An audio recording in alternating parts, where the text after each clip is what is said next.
All right, today we're going to talk about something that sounds like it's straight out of a dense math textbook, but is actually a silent killer for AI models. I'm talking about linear independence and matrix rank. So let's dive right in.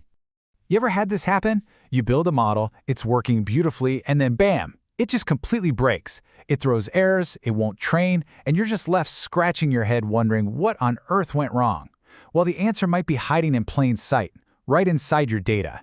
You see, the culprit we're hunting down today is redundant data. And it's a silent problem because it usually sneaks in when we think we're doing the right thing. Grabbing as much data, as many features as we possibly can. It's so tempting to think that more is always better, right? More columns in our dataset must mean a smarter model. But here's the catch. When you feed your model redundant data, you're not actually giving it more useful information. You're secretly planting a mathematical landmine that can cause the whole thing to blow up. Okay, so how do we find this bad data? Well, our first tool for the job is what I like to call the new information rule. Mathematicians have a fancier name for it, linear independence. Now, the official definition can look a little intense. It's basically saying your features are independent if none of them are just a rehash of the others. But don't get hung up on the jargon, because the core idea, the intuition, is actually super simple. Let me show you. And this slide just nails it. On the left, you've got independent features. Think about it. Measuring someone's height tells you absolutely nothing about their IQ. They are two totally separate pieces of information. Now look at the right. This is what dependent or redundant data looks like.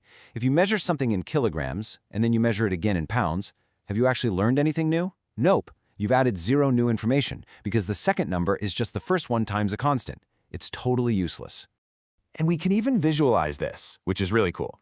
On the left, those independent vectors are pointing in different directions. They're like two roads that open up a whole 2D world you can explore. But on the right, those dependent vectors are just laying on top of each other.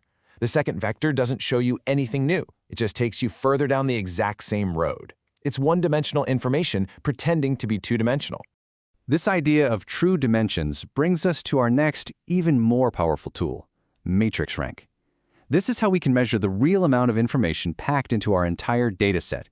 So here's the bottom line on this one. The rank of your matrix tells you how many truly unique, independent pieces of information you're working with. It just cuts right through all the redundant fluff and shows you the true dimension of your data. I absolutely love this analogy. You might think your data set with 5 features is this rich, complex thing existing in a 5-dimensional space. But if the rank is only 3, it means 2 of those features are just echoes of the others. Your data is really just flattened onto a 3D surface that's floating inside that bigger 5D space. The other 2 dimensions are an illusion. We call this being rank deficient. Okay, let's make this real with some numbers. We've got a super simple data set here, 3 features. Just take a look. Do you see it? Yep. For every single row, column C is just column A plus column B.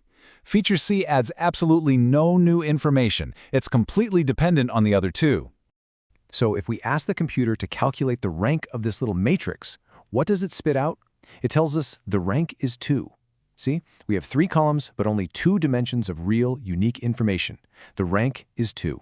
And now for the big one, the mathematical red flag. If we calculate the determinant of this matrix, we get 0, a big, fat 0. In the world of linear algebra, a 0 determinant is like a flashing neon sign that says, "Warning, catastrophic failure ahead." So, we found the redundancy, we've seen the warning sign, but why is a 0 determinant so bad? Let's pull back the curtain and see exactly what's breaking inside our algorithms. This right here, this is the heart of the problem. A lot of our go-to machine learning models rely on something called a covariance matrix. And when your features are linearly dependent, just like in our example, the determinant of that crucial matrix goes straight to 0. And this just kicks off a fatal chain reaction, like a line of dominoes. The redundant data makes the determinant 0. A matrix with 0 determinant is called singular, which is just math speak for broken. Why? Because it means the matrix can't be inverted. And since so many algorithms need to invert that matrix to do their job, they just failed. They crash. Game over.